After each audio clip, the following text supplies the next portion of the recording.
All right, ladies and gentlemen, boys and girls, children of all ages, listeners of the Brazen and Bold podcast, I am so pleased to welcome today to my show the incomparable Nikki Le.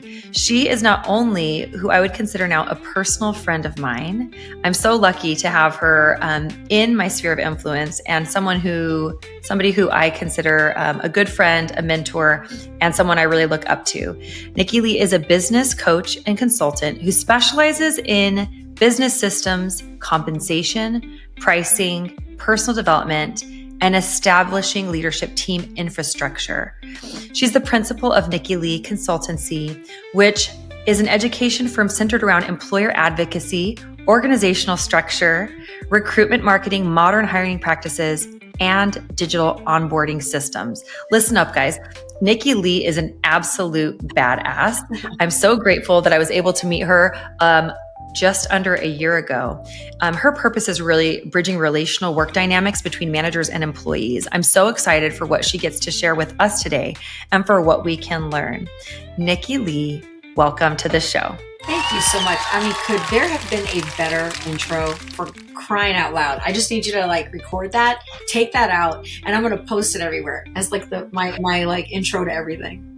If I could be Nikki Le's number one hype girl, just because that's what I really think of her, I would be. So here's something that people who might not know me well or who are barely listening on the show might not know about me, but I always tell the truth. So I try to be polite if what I have to say or think is not favorable, but if I think something, I will surely say it. And it is the truth, Nikki. You are a badass. What I'm most impressed with as well is your love for psychology and personal development, and what I've witnessed in our interactions to be your really, really stellar ethics. So tell us, absolutely. Tell us a little bit about your work and about your journey as an entrepreneur.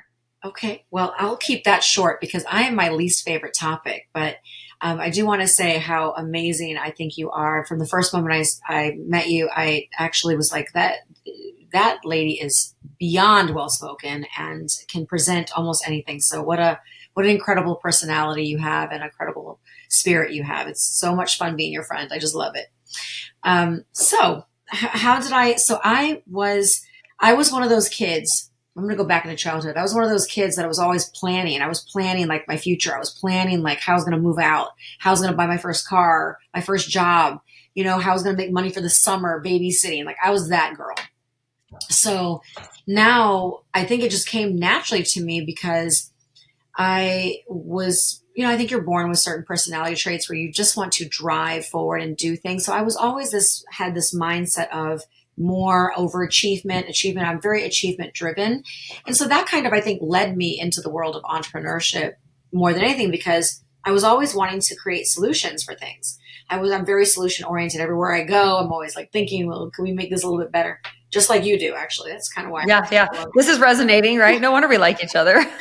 So then I ended up working in the beauty industry. Wasn't supposed to be there. I was supposed to actually go into psychology. I was going to be a psychologist, but like most Gen Xers, we paid for our own college. Our parents didn't pay for our college like millennials, I think. So we had to kind of, support our own financial endeavors. And it was just very tough, to support college into a doctorate or a much. Yeah. So I went to college for, psychology, communication.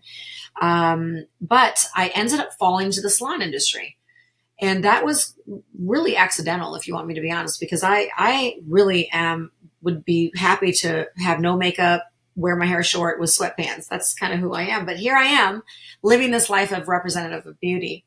But it was meant to be, because as a single mom, raised by a single mom, I mean, she eventually got married, had a stepfather. But the point of it is that I'm a feminist to my core.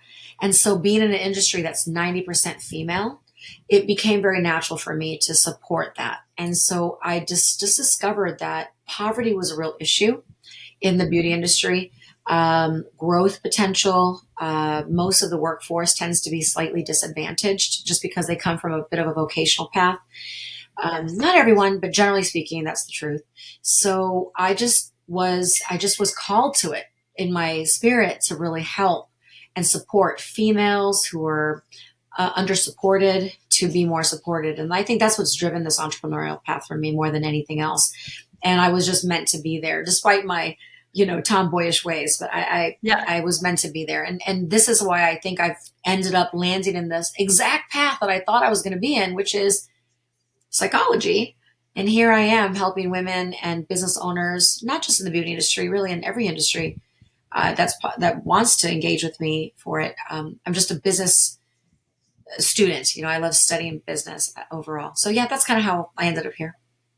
All right. And you took that path via the avenue of the beauty industry and hair. And that's how we met, was collaborating at, we were both working at an event Yeah. specifically designed for the beauty industry. However, you did mention, this background in psychology, the psychology of compensation, of team leadership, and how to work between management and teams. So tell me a little bit about the various types of industries that you work in. I think it's easy for people listening to be like, oh, okay, well, beauty, it doesn't apply to me.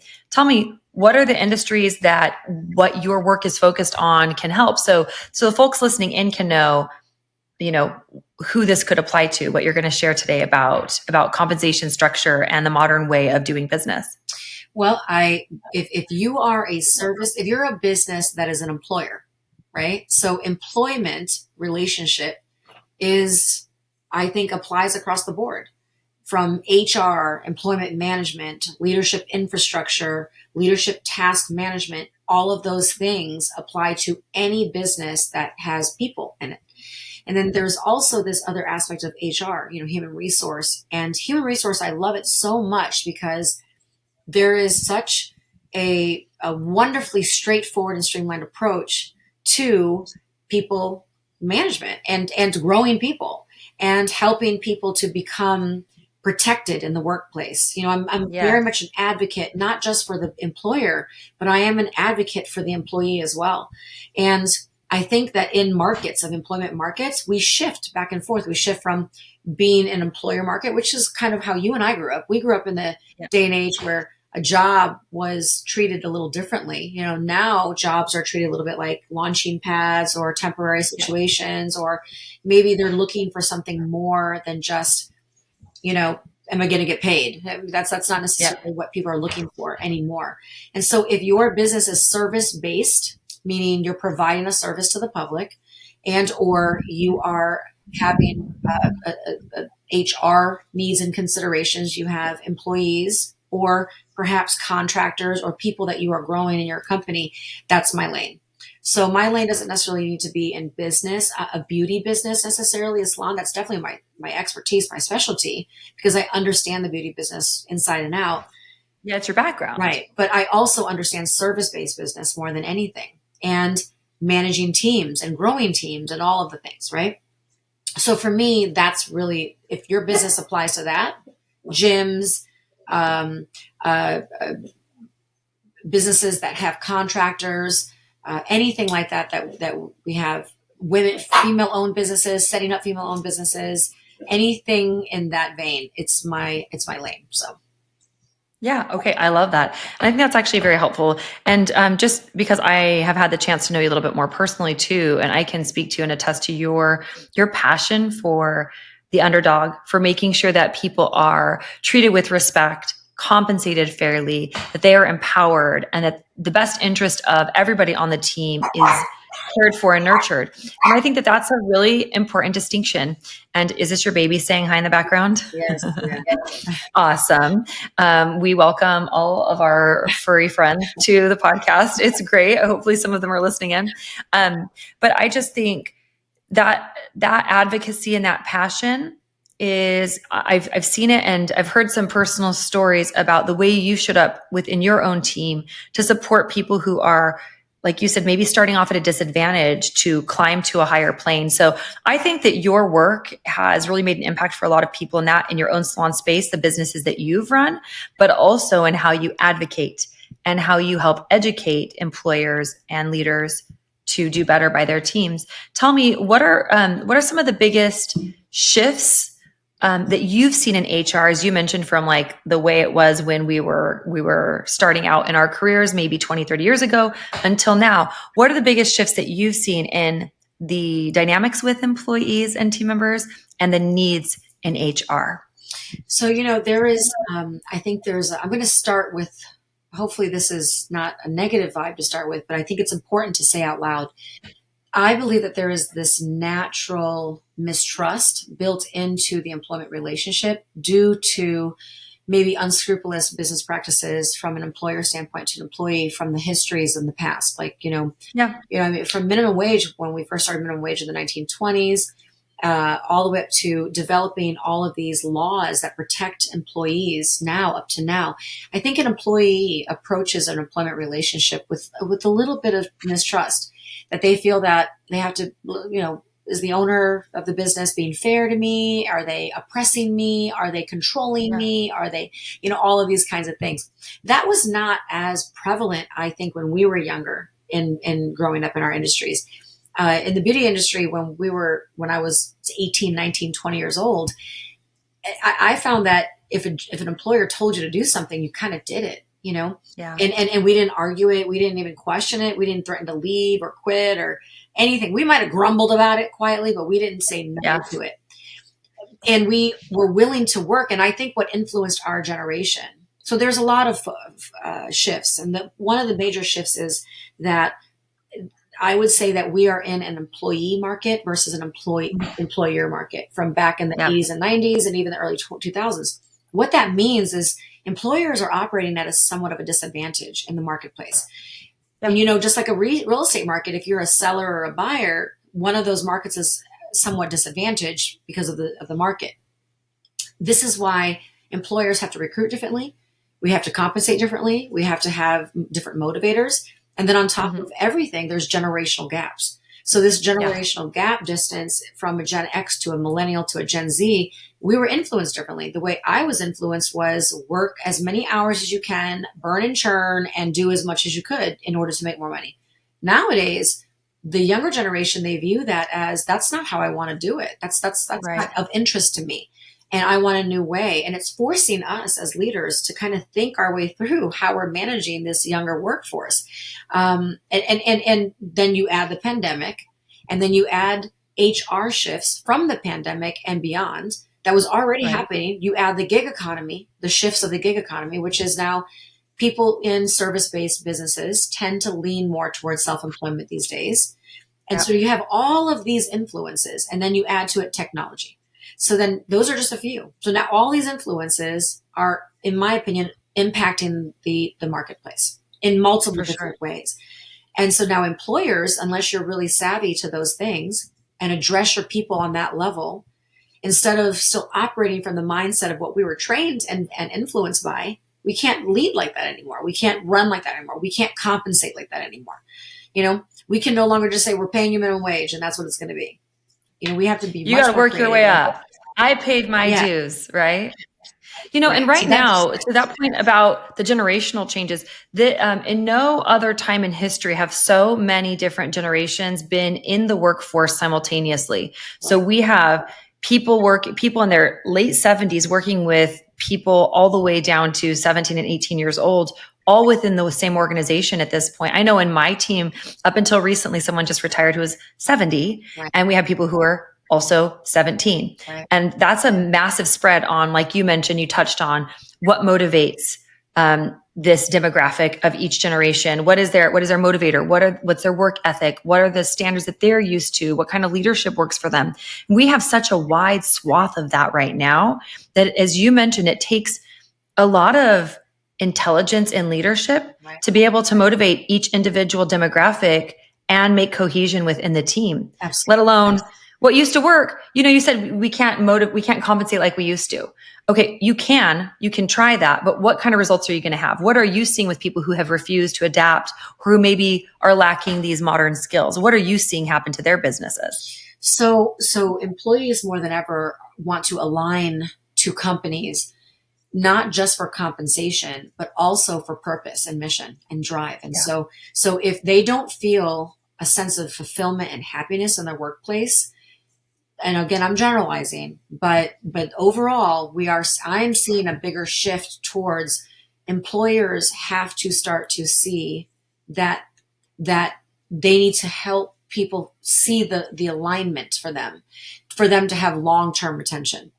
Also, they have to pay in a way that scales and continues to grow and is driven by performance.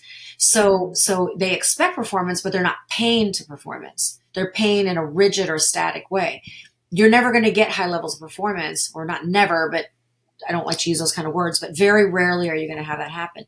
If you decide to compensate in the traditional models of earn your way up, this is what I'm going to pay you, without any creativity, without any scalability, without any performance functionalities built into it, you're going to struggle with getting people involved and engaged. And then pay is kind of secondary to the alignment piece. If an employee feels unhappy at work because they feel oppressed, or that they lack career control, or that leadership is toxic, or whatever the language is around these negative feelings, or that conflict resolution isn't handled in a fair manner. If any of these things start to come up, it doesn't matter what the pay is. They're going to figure out another way. So it's this really double-edged sword that you have to facilitate inside of your company. So not only does it have to feel good, be healthy, balanced, and positive and in alignment, but you also have to pay in a way that's performance-based and scalable. So leaders, according to you, have their work cut out for them, is what I'm hearing. Yeah, it's actually much easier than you think. It's just, you have to lean in and you have to really decide you're going to learn it. The functionalities are all there. It's just we have our own personal obstacles. We believe what we believe because we were taught and influenced in a certain way. And then to see it in a different way, it's eye-opening to go, oh, as I've been studying compensation very deeply over the last, I would say 9 years or so, it's really been eye-opening for me to see the things that, for example, the difference between a fixed pay structure versus a performance pay structure and what that actually does. And then what kind of performances do you attach to the pay structure that's performance, right? So you can attach it to some kind of KPI if you're trying to motivate that KPI, and how that influences the team. It's dramatic on what that can do. And I hear salon owners all the time on these Facebook pages and, on these groups and all these, times I hear the complaining part of it, which I understand is frustrating, but you're not building out structures that create fluidity in that. It's very rigid. And so we've got to start to think differently and outside the box, especially when it comes to compensation. Yeah. I'm hearing you really lean to what I've heard referred to as growth mindset, that leaders need to lean into adapting and growing and being open to new information. Right. And I think the most dangerous people I've ever encountered in my life are people who have all the answers, people who already know, and people who are set. And the truth is, the information that we had in medicine, in business, in pretty much every aspect, the information that was the best information we had 30, 40, 50 years ago is wildly different than the best information we have today. Right. And if we are set on the way, orthopedic surgery was done in 1980, the most cutting edge process, if I am a physician who's still dialed into that's what I learned and that was the best, nobody would go to that surgeon any longer. Yeah. They would be like, no, we want somebody who's really on the cutting edge of technology. How is it really any different as leaders in any industry if they're not leaning into what is happening new in technology, compensation, leadership, and those kind of things? Well, and then something, go ahead. That's such an interesting, and that's a really, really amazing point to make, Heather, because of the advances that we have had in digital technology and the platforms and the apps and the functionalities that we're able to do now that is freed up for us, that does the job for us. Unless you're learning to do those things and use those things, you are limited to whatever your ceiling is at that moment. You've got to raise that ceiling.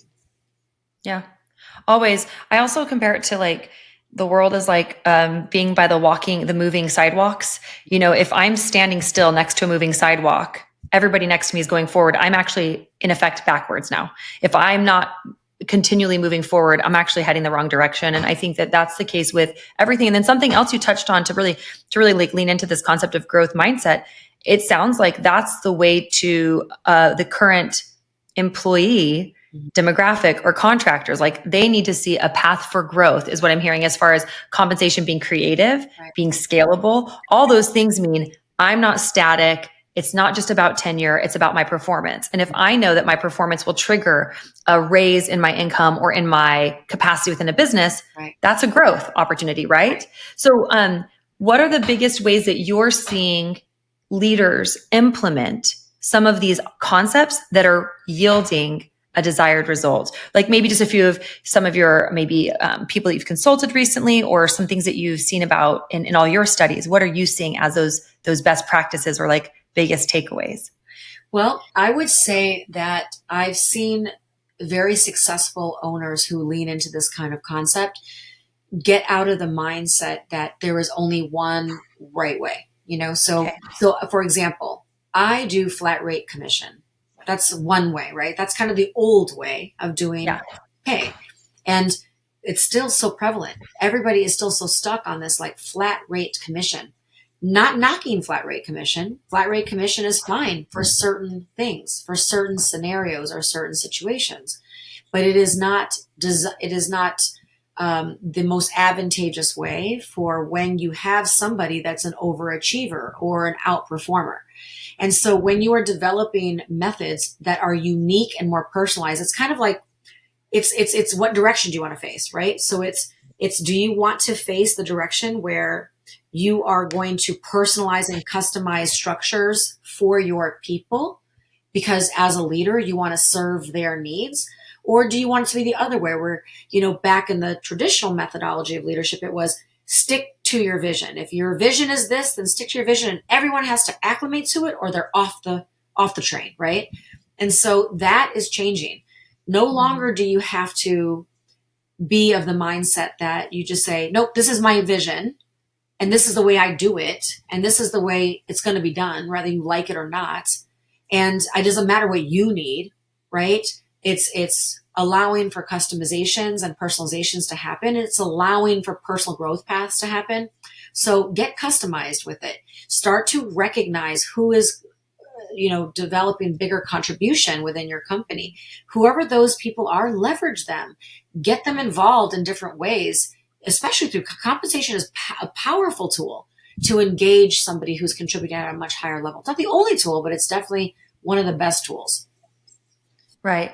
And like a lot of people are aware of Pareto's principle, which is 80% or 20% of your effort produces 80% of your outcome. Or another way would be 20% of your team gives you 80% of your results, et cetera, et cetera. So looking at maybe that 20% of the top performers or those who are in the highest alignment or moving the goals forward of the business, the mission and the vision, those people should have an extra incentive or an extra compensation around that, right?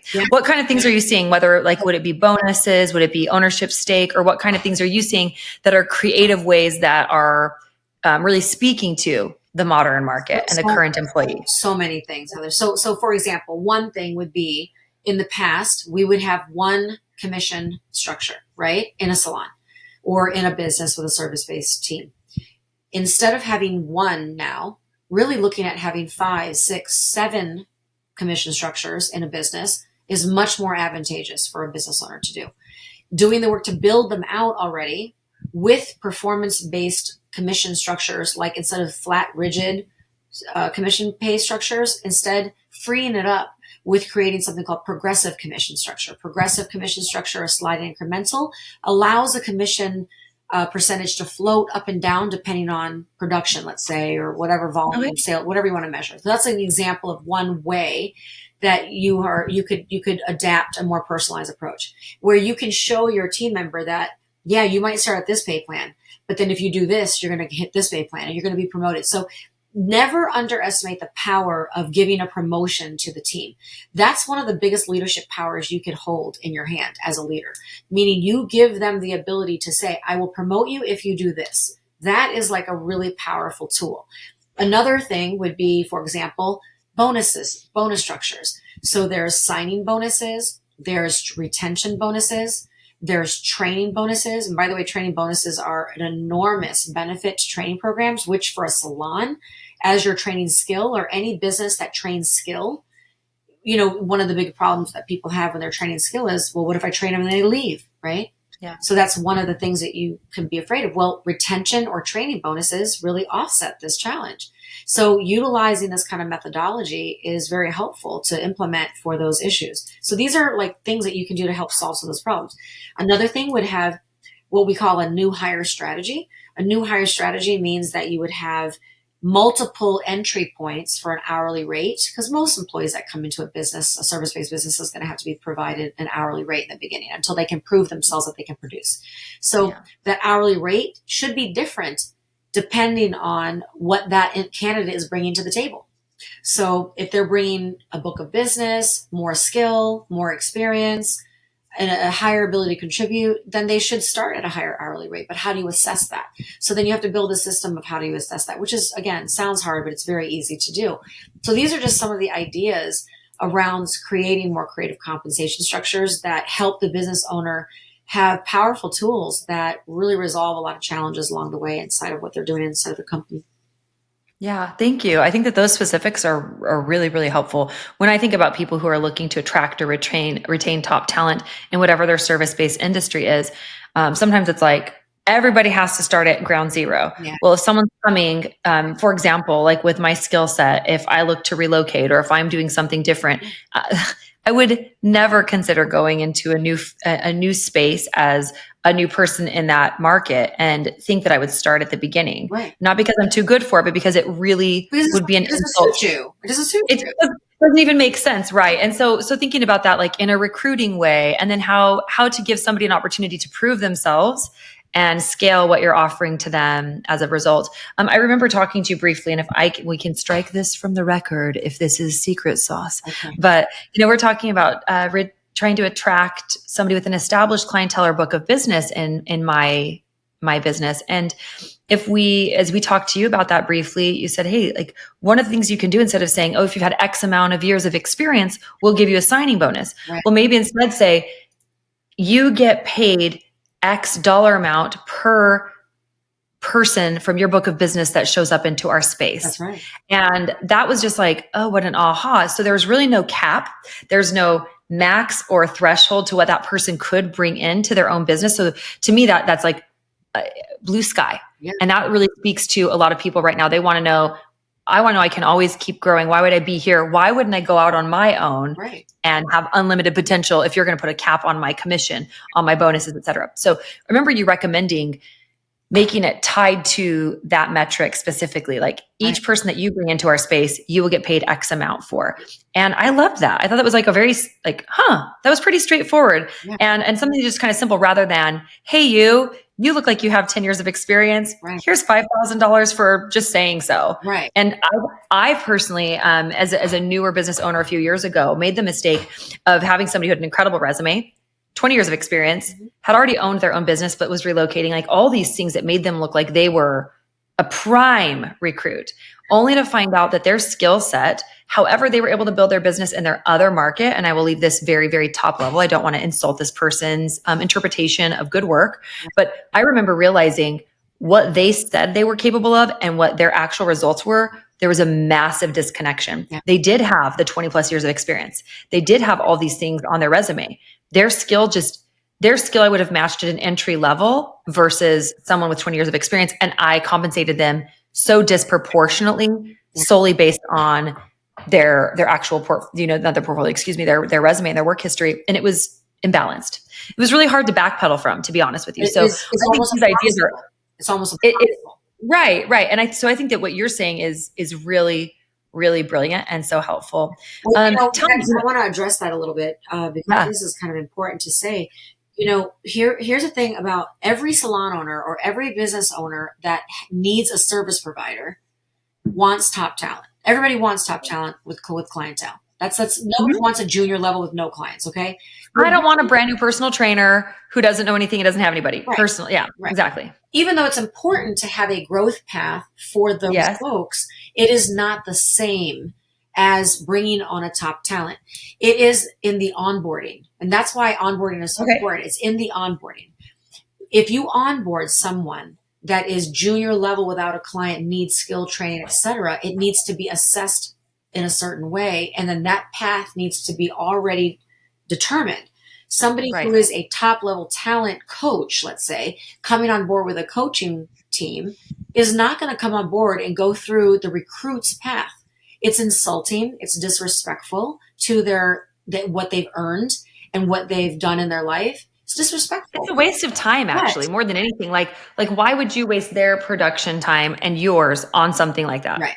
It's not creative. Right. But I do know why owners are doing that, because for exactly what you said, they've gotten themselves into hot water before because of the misrepresentation, not in a negative lying way, but just everybody presents themselves in a more positive light when they're looking for a job. Everybody does.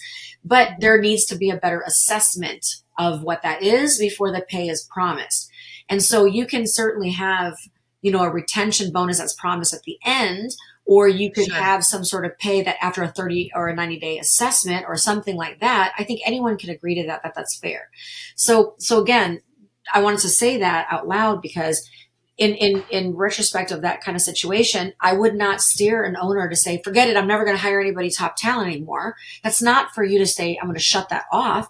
It's just, it's a call of action for you to say, okay, we need to design the onboarding path for a top talent person and what that needs to look like. That's all. Essentially going into being more creative, right, and having a more customized option for those things. I think that's really helpful that you pointed out that distinction. You also referenced growing people and how important that is in the modern climate as a leader. Can you speak a little bit about what it looks like to grow people, or what you're seeing new hires and new talent looking for in any type of industry where they're in a service-based industry? Like what is the demand, or what's the big dangling carrot for people to want to work with a business right now in growth? So I'm going to start with brand reputation. I'm going to start there because I think it's important to kind of address the elephant in the room, which is that business owners who are hiring for service providers have to create a guest experience. They have to create a customer experience. So that experience has to be more than just the service itself. It has to be some other elements. Anyone who's in sales knows that. Anyone who's a service provider knows that. But when you have a business that has a very top level owner that has built an entire business based on their own skill set, it's art form, right? So when we're doing a service provider, it's kind of delivering art to somebody in that guest experience. And so when we're doing that, the way we perceive art or the way we perceive quality may be not completely aligned with somebody else's version of that. So I would say that it's very challenging to have somebody who comes on board as a trainee or needing to develop new skill or to go through this process of growing somebody. You have to actually identify the skills that you're growing.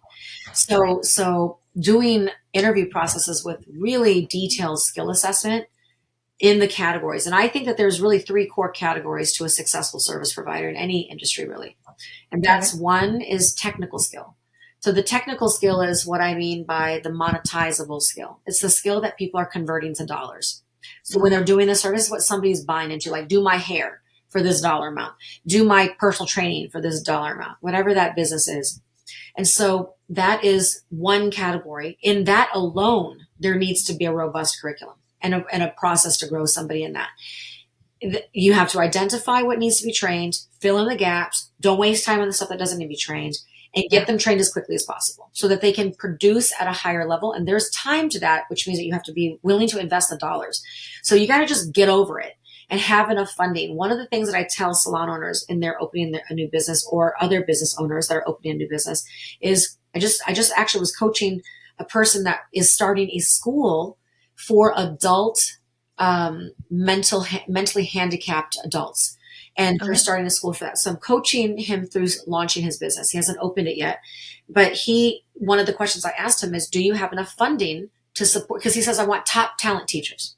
Well, like, if you want top talent teachers, have you budgeted in your financial plan for the training that it's going to take and the cost of that to sustain those things? And have you put that into the budget for the funding? And he was like, no. I'm like, well, start there. a lot of these owners operate at a deficit right from the get-go. They start with minimal funding, and then they're worried about how do they hire people, but yet they got to fill chairs, but they don't have the compensation dollars to do it. So start there. That's where you really need it. Not fancy chairs or fancy whatever, right? And then there's the other skill category, which is business skill. The business skill that you need to train is like consultations or selling or retailing or I don't know, whatever those business skills are in your business. That is a different set of skills. Those skills magnify volume and sales volume. They add more to it. They leverage your monetizable skills to advance more and enhance and make it much more efficient and make it much more productive. Then you have personal skills, which is the third category, which is always the hard one, right? Because it's the soft skills. It's the ones that people are like, that's a whole separate set of training that you got to do.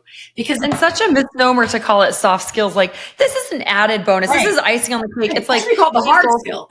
Yeah. I got to tell you something right now. Like, those soft skills are the ones that I think are like, you can have the best technical skills and the best business skills. And if your bedside manner or soft skills are crap, guess what? You have no business. It's hard. Frankly, I always joke, like, listen, okay, so may or may not actually be good at what I do. But like, I tell people when I teach about consultation, connection, and communication, which is my forte, I explain to people like, and that's the soft skills. And I tell them, I probably just do mediocre work. I'm probably just okay. There's like everybody in this room, I'm teaching you right now. I bet 50% of you are better than I am at almost any given skill set. But the soft skills, once you dial that in, once you know how to really get that interpersonal dynamic going, like you could suck at pretty much everything you do, but you'd have a loyal following until the day you die. And then you'd have 1 million people at your funeral. That's right? That's right. Okay. Listen, I can tell you without a doubt that how you grow a loyal, raving fan base of clientele in any industry, in any business, as a service provider, especially, is you have to win their hearts and you have to earn their trust. And how you do that is through those soft skills or through those personal skills. I call them personal skills, but it's in the ability to build the relationship. It's in the ability to earn their trust, to communicate in a way that leads the guest and leads the guest experience. If you can do that, it's all the magic sauce you need. The technical skills can come post. Now, listen, you do need to work on the technical skills. That's sure. So all of them have to equally be as strong for you to make that magic perfect storm happen for that top producer. Top producers have mastered those 3 levels, in my opinion. So how do you grow people? You get really concise with each one of those categories, and you make sure that you discover and identify the deficit in the individual in those skill categories, and you fill in the gaps as quickly as possible. With respect to what they, for them to understand that they are in control and collaboration, and to make sure that they understand that you want to collaborate with them, that you're not oppressing them or forcing and controlling them. That the new way of training doesn't involve a lot of that. It's the Stephen M. R. Covey wrote this book called Trust and Inspire. It's one of the best leadership books I've ever read. I wish I wrote it. But you probably could at this point. It's a shift. It's a shift from, he calls it command and control style of leadership to trust and inspire. It is the same for guest experiences. It is the same. So that's the shift that I would suggest everyone lean into a bit more. Okay. I love that. This has been so complete. Honestly, what you just did was teed me up for the question I was about to ask, and you already answered it. So please say again the name of this book that you really love, this number book by Stephen R. Covey. Is that right? Yeah, Stephen M. R. Covey. Stephen M. R. Covey, who is the son of the man that wrote Stephen M. Covey, that wrote 7 Habits of Highly Effective People. Okay. And he wrote a book called Trust and Inspire. And it is by far one of the best leadership books I've ever read. So every leader should read it. I love that. And I'm so appreciative of that. Are there any other books off the top of your head, like the one that you would say, hey, they're a new business owner, or hey, budding entrepreneur. Yeah. I see you. And this, here's the bundle. Let's pretend. Okay. We're going to ask this a different way. Nikki Le 20 years ago, when she's starting her entrepreneur journey, was able to talk to Nikki Le now. What would you tell her? Like, I want you to read these 3 books, or what would you say as a current mentor to your younger self in starting on your entrepreneur journey at this point? Yeah. So I'm going to say right off the top, my favorite book of all time is written by Eckhart Tolle, Ekhart. His last name is Tolle, Eckhart Tolle. He is a spiritual teacher, but I don't mean to lean into spiritual. He teaches in a way that is all encompassing. It develops you as a human being so that you can connect to other human beings, whether you're a leader or not. My favorite book that he wrote is called A New Earth, and that is available on YouTube, by the way, for free. He reads it to you for free. The entire. Oh, wow. So I have read it 8 times. I've read it like in a book, taken notes, and I've listened to it a total of 8 times. And every time he says in the beginning of the book, your brain and your spirit will only be able to absorb what it's ready to absorb right now. The more he goes, the thing about learning and enlightenment and understanding is that you cannot go in reverse. That's the thing about it. So the more you do, the more progress you make, the more your brain and your spirit and your heart is able to receive. So your capacity keeps expanding. So just do that. And so just listen to it in the beginning. You can just listen to him read it to you in the car, going to work, wherever. Do it tonight, ASAP. It's the best thing ever. And I've never heard of this book. I have heard of his work, but I've never heard of this book. So thank you. I'm sure I'm not the only one whose mind you'll blow. Okay. So really what he teaches you is to understand the human dynamic of where someone could be really coming from so that you have this deep level of empathy. So not to be taken advantage of or walked on, but to understand another person and maybe where they could be coming from. But he speaks to so many things. So really, it's one of the best people books I've ever read. The other book that I would tell you that you should read is it's called Emotional Alchemy. It's written by the wife of the man. Her name is Tara Goldman, and it's really her husband wrote Emotional Intelligence. 2.0 and all of them, Daniel Goleman. And so they are just so wise. I can't even imagine what their dinner time conversations are about. But Emotional Alchemy was a really life-changing book for me. I read it in my 20s, actually. I didn't understand half of it. But really, I read that book about 3 times. I've understood it more each time. That's a really fascinating book. It's a harder read because it has a lot of psychological terminology in it, but it helps you understand how the brain functions through emotional reactiveness and learning how to use logic and decipher a lot of these kinds of things. And so as we become wiser, more logical, more powerful leaders, it talks a lot about vibrations and things like this. Even though I'm kind of like technical, I have this very deep side to me where I really enjoy understanding human dynamics a little bit more. It will help you become a better leader overall. So those are probably the 3 that I would tell you. I absolutely love and value this.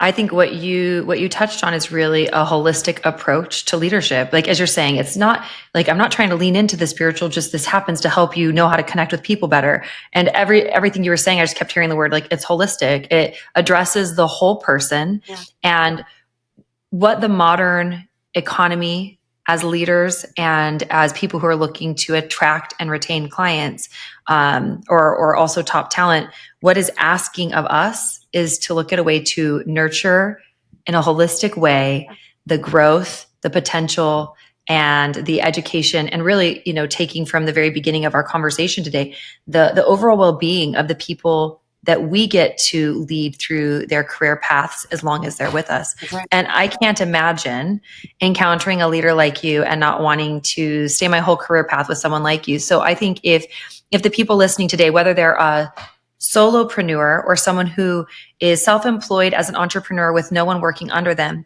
those people can use all of these skills you're talking about because the influence they have is over their clientele or their guest experience. And then those who are looking to build teams could use everything you're saying as well. I just think what you shared today is so beautiful. Thanks. And of course, as always, you blow my mind. I'm so grateful for every little bit I get to learn from you. Yeah. Tell us, if someone wants to work with you, How does that look? How can they find you? We will include everything in the show notes, links. I'm going to list these books and the authors and so forth. But tell me, if someone wants to engage you and work with you, what are the different options or ways they can do so before we wrap up? Well, so as I've aged and matured and developed more wisdom in my work, I have become equally as selective with working with certain clients. So I like to make sure it's a good fit first. And I am open to always recommending someone that I know as a good friend and know their style of work. So only really who really should be in working with me is what I'm always looking for. It's as easy as going to NikkiLeConsultancy.com. You can just, if you look up NIKKILE Consultancy, that ends with the Y.com. I'll share the links with you. You just go there and you can book a discovery call, and we can just sit and get to know one another and spend, either 30 minutes or an hour, whatever your choice is. And we just make sure that we understand each other and if we're a good fit. And I'll do as many of those as we really need, just to make sure it's a good fit before I jump into anything, because really I only want to do great work with people and to create great results. And so anyway, that's how you can probably do it. You can follow me on Instagram at Nikki Le Consultancy. I'm on Facebook as Nikki Lee, or Nikki Lee Trowbridge actually, but I'm about to drop that. Or you can just see us at the Beauty Leadership Lab, where we actually have, you're going to be there. We have put together a 2-day live event focused on HR, performance evaluations, how to goal set, how to build a performance assessment system, emotional intelligence and leadership, communication, handling tough situations, conflict resolution, all of the things in 2 days. And a really beautiful thing, I'm partnering with Bonnie Bonadeo and Bridget Sobis for that. You'll be up there too a little bit, so we can share a lot of stuff. Yeah. So I think the networking is going to be amazing. It's going to be May 17th and 18th. If you want more information, of course, I'll give you the link. Just check it out. We have the whole curriculum up online, so you could just talk about that too. And this 2025, right now as we're recording this, for those who are listening to this after that event already takes place, will you be doing more of these events in the future? Are you holding them quarterly or a few times a year? How's that going to look? So our goal is to do the Beauty Leadership Lab at least twice a year is our objective. It might end up being only once a year, but I do other events too. And I work hair shows, beauty shows, women's business conferences. So I do a lot of things. If you just follow me on Instagram, or just get on my email list, I'm always sharing where I'm at. I don't spam anybody. I just share like where I'm at next. So in case you want to connect. Wonderful. Well, thank you so much. Anybody who has the privilege of spending any time learning from you or connecting with you will absolutely be blessed by that. Thank you so much for your time and for everything you've shared with us today. All right. I adore you. Adore you too. Thank you. Thanks.